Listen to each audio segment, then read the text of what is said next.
परिचय। ठोस अवस्था रसायन को ठोस आबंधन भी कहते हैं।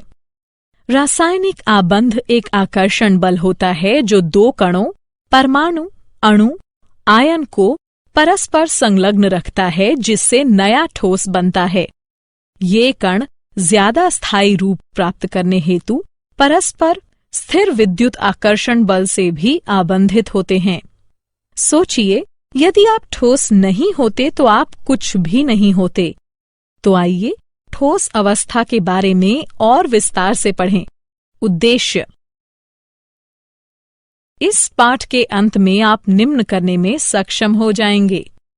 ठोस अवस्था के सामान्य गुण धर्म बताना, अक्रिस्टलीय ठोस और क्रिस्टलीय ठोस के बीच विभेद करना, क्रिस्टलीय ठोसों को आबंधन बलों के प्रकार के आधार पर वर्गीकृत करना, क्रिस्टल जालक और एकक कोष्ठिका को परिभाषित करना, ठोसों का वर्गीकरण, ठोसों को उनके अवयवी कणों में उपस्थित क्रम की प्रकृति के आधार पर क्रिस्टलीय या अक्रिस्टलीय में वर्गीकृत किया जा सकता है। ठोसों का वर्गीकरण। क्रिस्टलीय ठोस विषमदैशिक प्रकृति के होते हैं। विभिन्न दिशाओं में कणों की भिन्न भिन्न प्रकृति के कारण प्रकृति में विषमदैशिकता होती है। अक्रिस्टलीय ठोस। अक्रिस्टलीय ठोसों को उनकी अति मंद प्रवाह की प्रवृत्ति के कारण आभासी ठोस या अतिशीतित द्रव भी कहा जाता है। उदाहरण, पुरानी इमारतों की खिड़कियों और दरवाजों पर जड़े शीशे निरअपवाद रूप से शीर्ष की अपेक्षा अधस्तल में किंचित मोटे पाए जाते हैं। यह इसलिए होता है क्योंकि कांच अत्यधिक मंदता से नीचे प्रवाहित होकर अधस्तल भाग को किंचित मोटा कर देता है। अक्रिस्टलीय सिलिकॉन सूर्य के प्रकाश का विद्युत में रूपांतरण करने के लिए उपलब्ध श्रेष्ठतम प्रकाश वोल्टीय पदार्थ है। क्रिस्टलीय और अक्रिस्टलीय पदार्थ के बीच विभेद। आइए क्रिस्टलीय और अक्रिस्टलीय पदार्थ के बीच कुछ विभेदों पर नजर डालें। क्रिस्टलीय ठोसों का वर्गीकरण। क्रिस्टलीय ठोसों को उनमें परिचालित अंतरा आणविक बलों की प्रकृति के आधार पर 4 संवर्गों में वर्गीकृत किया जा सकता है। ये हैं आणविक, आयनिक, धात्विक और सहसंयोजक ठोस। आणविक ठोसों का वर्गीकरण। आणविक ठोसों के अवयवी कण अणु होते हैं। इन्हें निम्नलिखित संवर्गों में और अधिक प्रविभाजित किया गया है। धात्विक ठोस, अध्रुवी, ध्रुवीय और हाइड्रोजन आबंधित। अध्रुवी आणविक ठोस। यह ठोस मुलायम और विद्युत के अचालक होते हैं। यह निम्न गलनांकी होते हैं और सामान्यतः कमरे के ताप और दाब पर द्रव अथवा गैसीय अवस्था में होते हैं। इन ठोसों में परमाणु अथवा अणु दुर्बल परिक्षेपण बलों अथवा लंदन बलों द्वारा बंधे रहते हैं। उदाहरण H2, Cl2 और I2। ध्रुवीय आणविक ठोस। पदार्थों के अणु ध्रुवीय सहसंयोजक आबंधों से बने होते हैं। अणु अपेक्षाकृत प्रबल द्विध्रुव अन्योन्य क्रियाओं से एक दूसरे के साथ बंधे रहते हैं।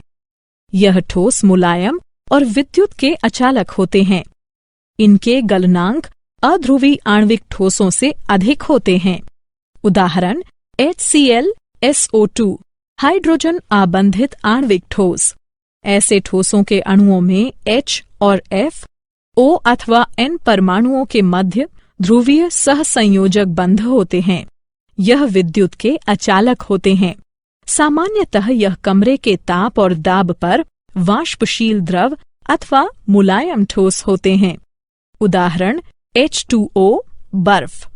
आयनिक ठोस। आयनिक ठोसों के अवयवी कण आयन होते हैं।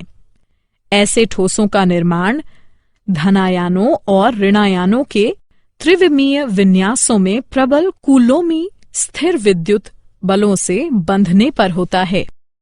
यह ठोस कठोर और भंगुर प्रकृति के होते हैं। इनके गलनांक और क्वथनांक उच्च होते हैं। ये ठोस अवस्था में विद्युत रोधी होते हैं। ये गलित अवस्था में अथवा जल में घोलने पर विद्युत का संचालन करते हैं। धात्विक ठोस। धातुएं मुक्त इलेक्ट्रॉनों के समुद्र से घिरे और उनके द्वारा संलग्नित धनायनों का व्यवस्थित संग्रह हैं। ये इलेक्ट्रॉन गतिशील होते हैं और क्रिस्टल में सर्वत्र समरूप से विस्तारित होते हैं।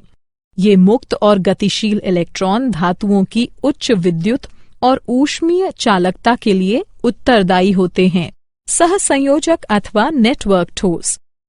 सहसंयोजक बंध प्रबल और दिशात्मक प्रकृति के होते हैं, इसलिए परमाणु अपनी स्थितियों पर अति प्रबलता से संलग्न रहते हैं।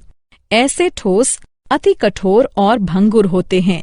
इनका गलनांक अत्यंत उच्च होता है और गलन से पूर्व विघटित भी हो सकते हैं। ये विद्युत रोधी होते हैं और विद्युत का संचालन नहीं करते। उदाहरण हीरा, सिलिकॉन, कार्बाइड। ग्रेफाइट कार्बन परमाणु विभिन्न परतों में व्यवस्थित होते हैं और प्रत्येक परमाणु उसी परत के 3 निकटवर्ती परमाणुओं से सहसंयोजक बंधन में होता है, जो कि एक दूसरे के ऊपर सरक सकते हैं। यह ग्रेफाइट को मुलायम ठोस और उत्तम ठोस चिकनाई बनाते हैं। क्रिस्टल जालक और एकक कोष्ठिका। अतः दिक्स्थान में बिंदुओं की नियमित त्रिविमीय व्यवस्था को क्रिस्टल जालक कहते हैं। एकक कोष्ठिका क्रिस्टल जालक लघुतम है। इसे जब विभिन्न दिशाओं में पुनरावृत्त किया जाता है तो पूर्ण जालक की उत्पत्ति होती है। प्रत्येक एकक कोष्ठिका के अभिलक्षणिक गुण निम्न हैं। 1. उसके तीनों किनारों की विमाओं A, B और C के द्वारा, जो कि परस्पर लंबवत हो भी सकते हैं अथवा नहीं भी। 2.